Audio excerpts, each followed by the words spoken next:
Hello everyone, and welcome back to Game Easy, Roll Good. And guess what? Grappling isn't dead. Athletics and acrobatics are still good in the Dungeons & Dragons Player's Handbook for 2024.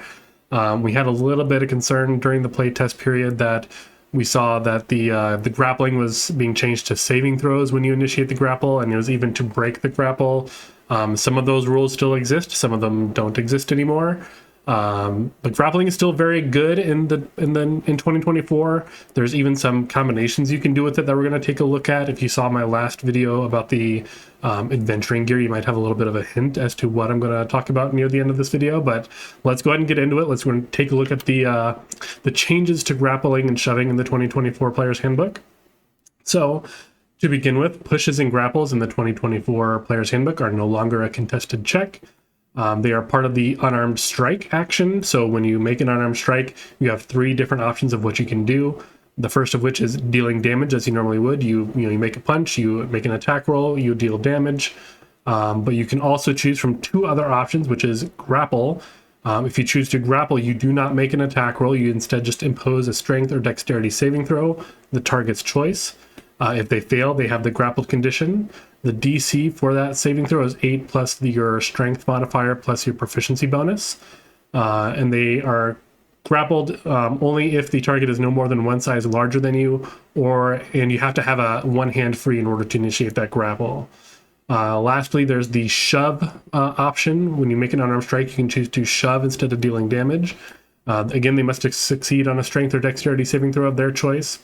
And then you either push them 5 feet or you knock them prone. And the DC is the same as it was for the grapple condition, but you don't need to have a hand free. You can shoulder check them, you can push them however you will. But it still has the same size limitation that they're no more than one size larger than you. So it's worth noting here that the main points is that grapple and shove, the save DC is based on your strength. Monks have the option to use their dexterity in place of strength for that calculation.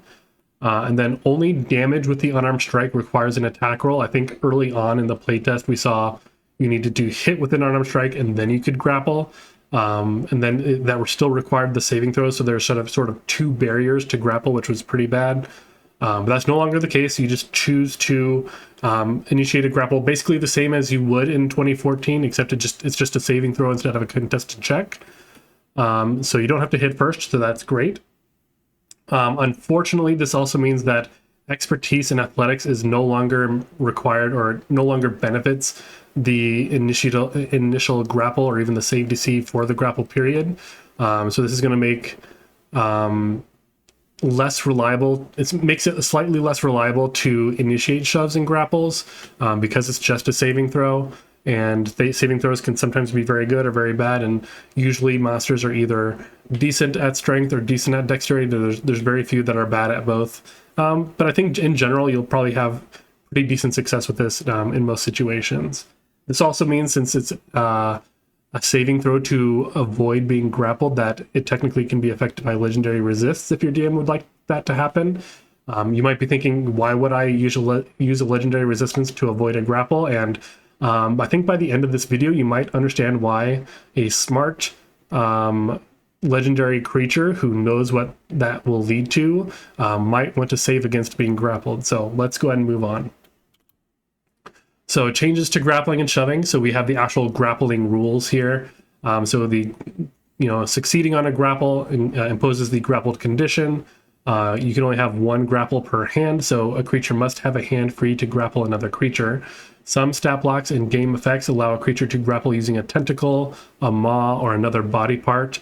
Whatever part the grappler uses, it can grapple only one creature at a time with that part, and the grappler can't use that part to target another creature unless it ends the grapple. So in the case of a monster that maybe has a bite attack that also grapples if it hits, that means that the monster cannot then bite another creature unless it first lets go of the initial grapple.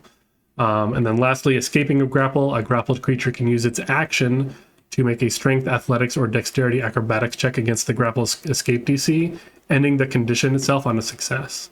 The condition also ends if the grappler is incapacitated, or if the distance between the grapple target and the grappler exceeds the grapple's range. So very similar rules to 2014. It's still an action to break a grapple, which is kind of annoying. They kind of pushed it to the end of your turn. You just kind of do it for free, like normal saving throws for things like hold person or whatever, but it is still an action. So, yep, yeah, escaping a grapple still uses athletics or acrobatics check, but it's measured against the grapple's DC instead of a contested check. Still uses an action. Escaping players' grapples is generally going to be easier in 2024 due to the lack of expertise affecting the save DC, so that's a little annoying, but we'll have to deal with it. Unless you choose not to, of course, and you just want to use the old rules. However, you can no longer also hope to get lucky that a strong enemy rolls low on a contested check, because it's just going to be their save DC. So if they have high strength and they have proficiency in, no proficiency in athletics. So if they just have a high strength, they're going to have a high DC plus their proficiency bonus. So there's no getting lucky anymore. You should make sure that you have a way to get out of a grapple if you're a squishy wizard or something like that. And you should be doing that anyway in 2014, and you definitely should be doing that again in 2014.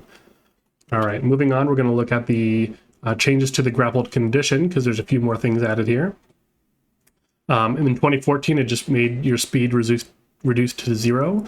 It does the same thing in 2024. It says your speed is 0 and can't increase. Additionally, if you are the grappled creature, you have disadvantage on attack rolls against any target other than the grappler. Pretty good sort of tanking style feat of making yourself a better target for that creature. And lastly, it says movable. The grappler can drag or carry you when it moves, but every foot of movement costs 1 extra foot unless you are tiny. You, the creature being grappled, are tiny or 2 or more sizes smaller than the grappler. So this now gives the grappled creature disadvantage on attack rolls against anyone other than the target. That's great. The movement rules always existed, but they were in the general grappling rules and not part of the condition itself. Now that's been moved to the condition. And then it says, I wanted to make a note that the movement rules specifically say the grappler drags or carries the target when moving it. Again, that's very important. When you move a creature that you're grappling, you drag or carry it. We're going to come back to that in a couple slides, so let's move on to the next one real quick. We're going to take a look at the grappler feat. I covered this previously in my general feats video, but I want to highlight this one again. So it has the punch and grab feature, which says when you hit with an unarmed strike as part of the attack action on your turn, you can use both the damage and the grapple option, but you can only do this once per turn. Not bad. You attack at advantage against creatures that you have grappled, and then you have fast wrestler. You don't spend extra movement when you move a creature grappled by you if the creature is your size or smaller.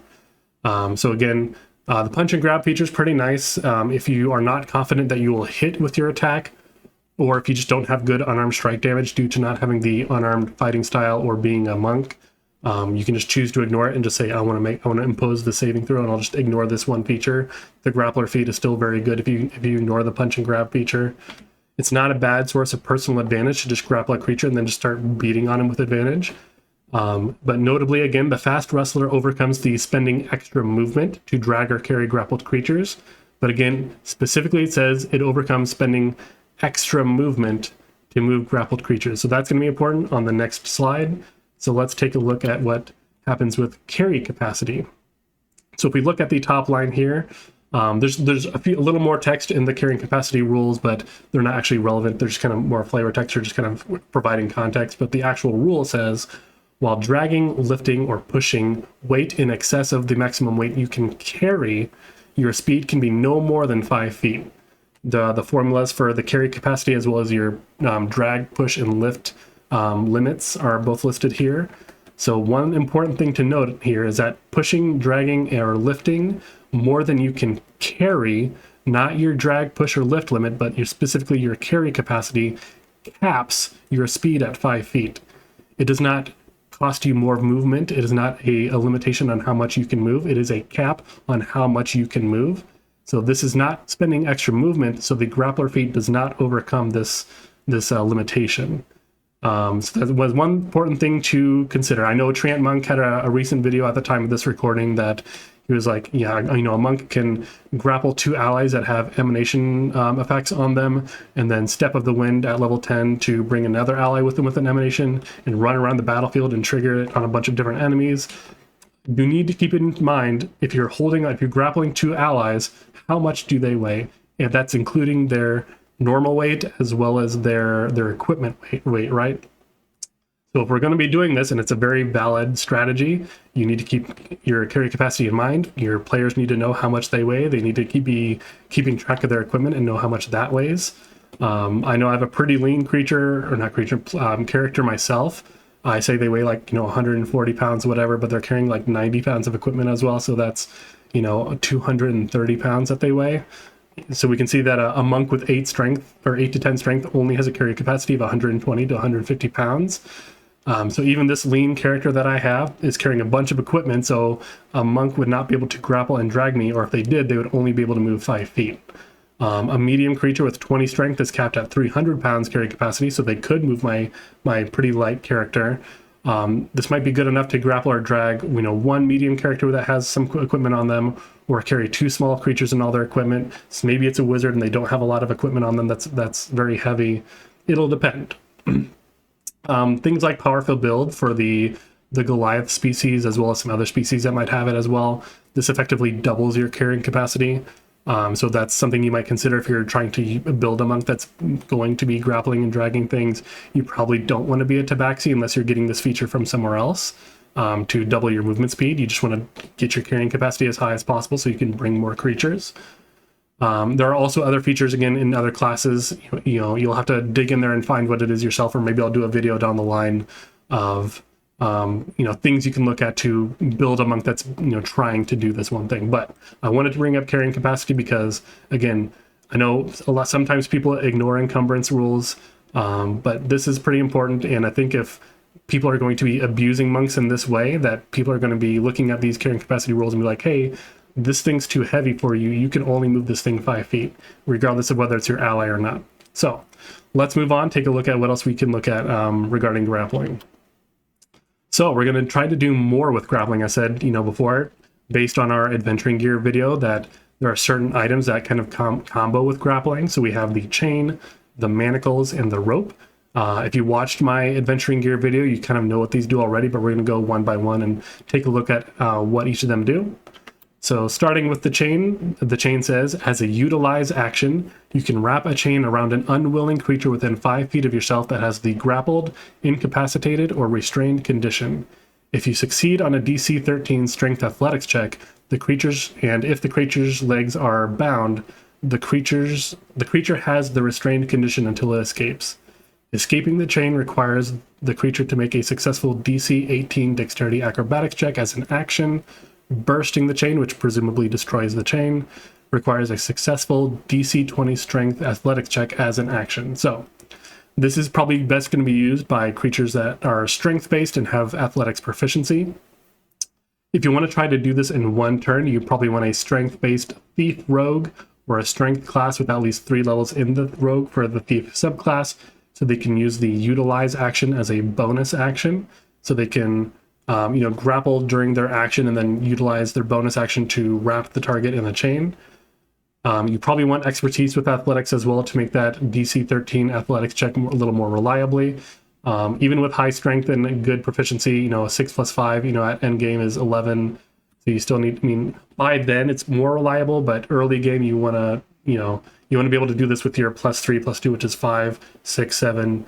There's a bigger chance you can fail even if it's relatively small. Notably, a level 7 rogue with the athletics proficiency and at least a 10 strength will automatically succeed on binding due to reliable talent. They can't roll below 10. So with a +3 from proficiency, they automatically make that check. Also worth noting that chaining a creature has no size restriction other than the ability to reasonably bind their legs or initiate that grapple in the first place. But if you can grapple them because you're bigger than normal, or if they're already incapacitated by something, you can just wrap their legs, assuming that you can, and then they'll be restrained. All right, so let's move on to the manacles. So the manacle says, as a utilize action, you can use the manacles to bind an unwilling small or medium creature. So this one does have a size restriction within 5 feet of yourself that has the grappled, incapacitated, or restrained condition if you succeed on a DC 13 dexterity sleight of hand check. While bound, the creature has disadvantage on attack rolls, and the creature is restrained if the manacles are attached to a chain or hook that is fixed in place. So they're not automatically restrained this way, they just get disadvantage on attack rolls. But if you attach those manacles to something else that is fixed in place, then they're also restrained. Escaping the Manacles requires a successful DC 20 Dexterity Sleight of Hand check as an action. Bursting them, which again presumably destroys the Manacles, requires a successful DC 25 Strength Athletics check as an action. And then each set of Manacles comes with a key. Without the key, a creature can use Thieves' Tools to pick the Manacles lock using a successful DC 15 Dexterity Sleight of Hand check.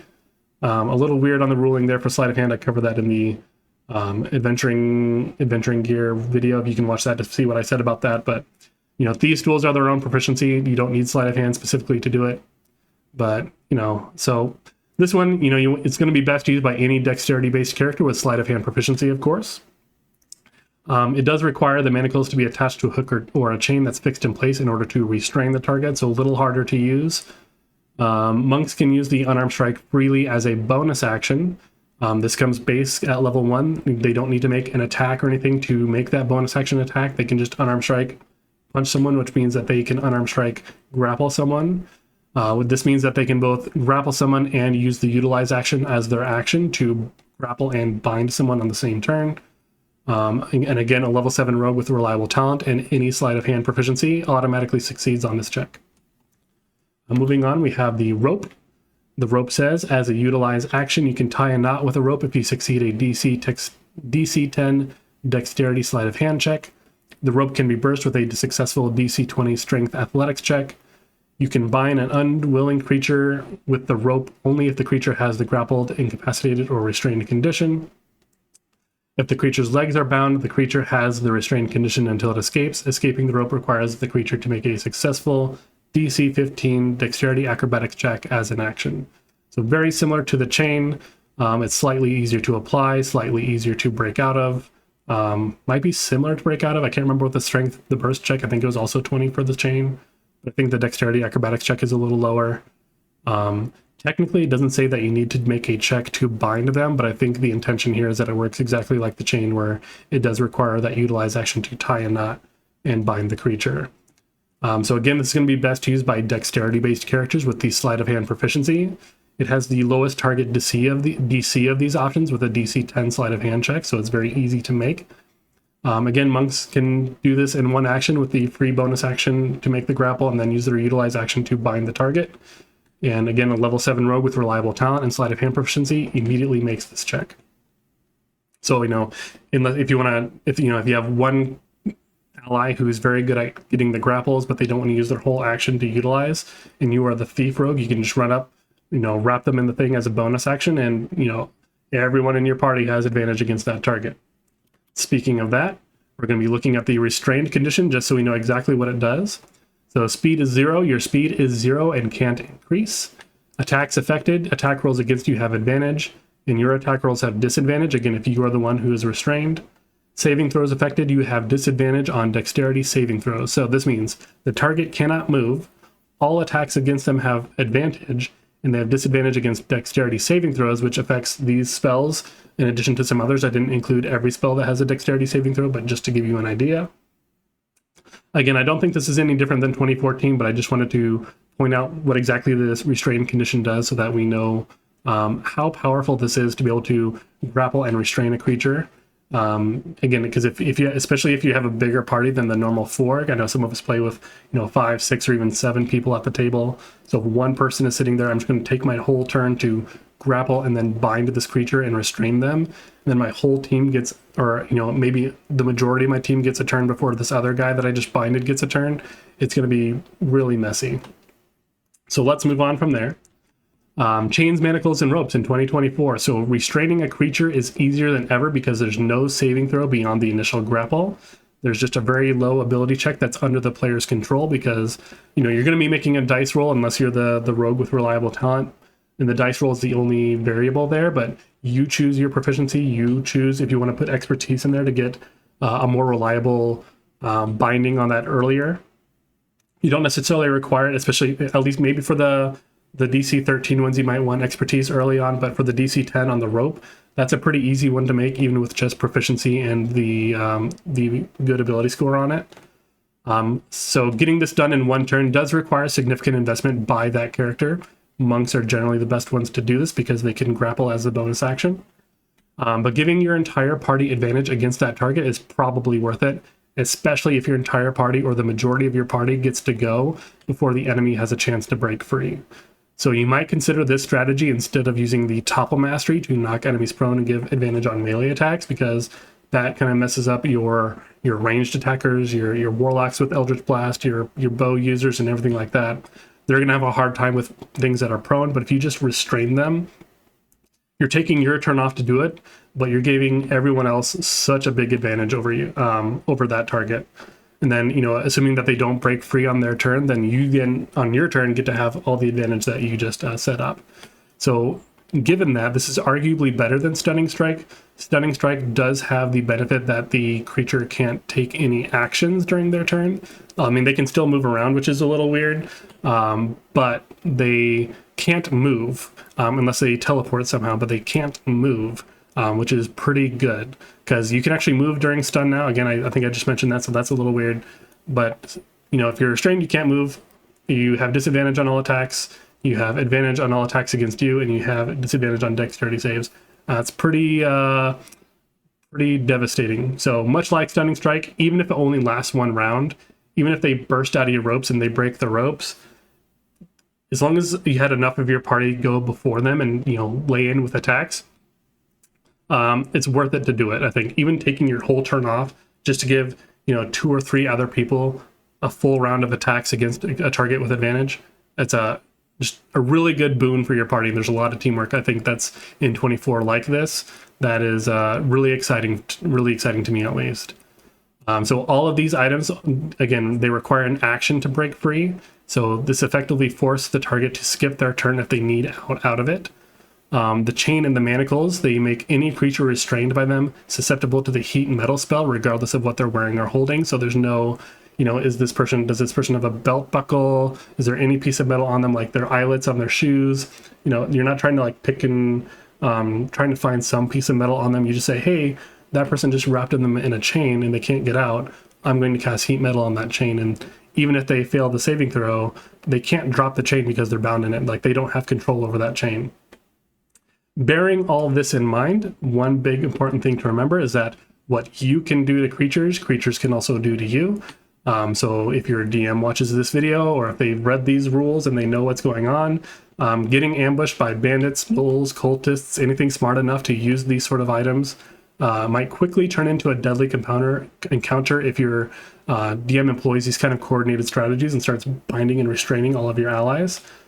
So having a good athletics, acrobatics, or even sleight of hand for the manacles specifically will be necessary to get out of these binds. If you're a caster, it's going to be up to your party, up to your DM to decide if something like Misty Step gets out of these binds. I know there's an old Sage Advice comment on Twitter from Jeremy Crawford that says, yes, they do. I personally disagree. As a DM, I would probably rule it that if your bindings aren't attached to anything, like if you aren't chained to a wall, then they just come with you as if you're wearing them. Because if you can Misty Step out of just being chained up and that chain isn't attached to anything, then I think presumably your clothes would also just be teleported out of. But that's not the case. But if that chain is then bound to a wall and it can't move on its own, then you can Misty Step out of those binds. So that's how I would rule it personally. Let me know how you would rule it at your tables. And I wouldn't fault you for saying, yeah, you can just Misty Step out of it, no big deal, because it is very punishing to be stuck in this situation. And this is also exactly why I said, a legendary creature might be like, I don't want to be grappled by this guy because I know that they're going to try to wrap me up. I've heard what these people do, and I don't want that to be happening to me. So it's something that the DM is going to be keeping in mind if you're employing these strategies at the table, if they know that your enemies know that this is something that can happen. So bearing that, I did want to talk about the monk, the power of the monk in 2024. Basically every buff in the player's handbook in 2024 is somehow, seems like it's a secret buff for the monk class. So again, the monk can add its dex modifier to the grapple save DC instead of strength. This means that they will always have at least one hand free the majority of the time to initiate at least one grapple. This makes it the class that will have the easiest time trying to initiate these grapples and get things going. The Grappler feat lets you deal damage and initiate a grapple on the same strike once per turn. And again, the monk gets that free bonus action, so they can do it very easily. Again, like I said, monks can make an unarmed strike as a bonus action independent of any other action in 2024. In 2014, they had to take the attack action first, and then they could attack as with an unarmed strike as a bonus action. This means that by default, they are the only class that can grapple as a bonus action. Monks also have the highest speed potential because of their unarmored movement, making them the best at using the fast movement part of the Grappler feat. In addition, the level 10 bonus to Step of the Wind lets them bring an additional creature with them. Currently, this doesn't say that you need a free hand. It is not explicitly mentioned in the description of that feature. However, your DM might be they might rule otherwise, and I probably wouldn't fault them for it because it seems pretty implied by the way that it's phrased. But unlike the grapple rules, it does not say that you need a free hand, and it does not say that you're grappling them. It just says that you're bringing them with you. So, your DM your mileage might vary in that case. Moving on, the saving throw rules were changed in 2024 to allow anyone to choose to fail any saving throw. Previously, that was kind of implied, I think, but I don't think anyone necessarily played it that way. There were certain features that specifically said a creature can willingly choose to fail. And so if some features said that and some don't, then we have to assume that the features that don't say that can't be willingly failed. But now, in 2024, they all can. This means that you can try to grapple your allies, and then they can just choose to fail that grapple saving throw, and then you can bring them with you. Basically turning the monk into a Beyblade if they all have different emanations on them, like Spirit Guardians and things like that. You can just kind of grab them and then run them around the battlefield and trigger all the emanations based on the rules to the way emanations work in 2024. It's very similar to how things worked in Baldur's Gate, but not quite that broken. One thing to note is that, again, monks trying to grapple and drag or carry any creature, that they need to keep in mind their carry capacity. Again, we covered that. If you're trying to grapple or carry something that's over your carrying capacity, your speed is capped at 5 feet. It does not, impose certain limitations on your movement. It is just a hard cap, so the Grappler feat does not overcome that limitation. Lastly, the monks lack a sleight of hand as a skill choice. So if they want to bind creatures with the manacles or the rope, they should try to get that from somewhere else to make sure that they can make those checks more reliably. Proficiency plus high dex most of the time will make it impossible to fail these checks, even without expertise. Definitely once you have +5 and then like +3 or 4 to those checks, you're going to be making them the vast majority of the time, and you're not going to have to worry about it so much. So the monk is really exciting in 2024. I think it's easily probably the strongest class. I think, I mentioned in the previous video that the joke in 2014 rules was who's going to be the paladin. I think now it's going to be who's going to be the monk if you're building an organized party built around certain mechanics. And the monk, isn't strong necessarily on their own, but they're sort of a force multiplier on your party if you're built around them. So it's very exciting to see. Let me know, what kind of features you would put on your monk to try to take advantage of these grappling rules. Let me know how you think you'd implement those different ropes and the manacles and the chains. I mean, technically, if you're a monk with Tavern Brawler, you can then use the chain as an improvised weapon, although it can't be a monk weapon unless your DM allows it. But, you can be sort of like almost like a Ghost Rider or something like that. So, there's just a lot of fun little flavor things you can do that way. So let me know what you think of that in the comments. Again, while you're on the way down to the comments, hit that like button. If you want to see more videos like this, please hit that subscribe button. Thank you so much for watching. Again, this has been Game Easy Roll Good, and I'll see you next time.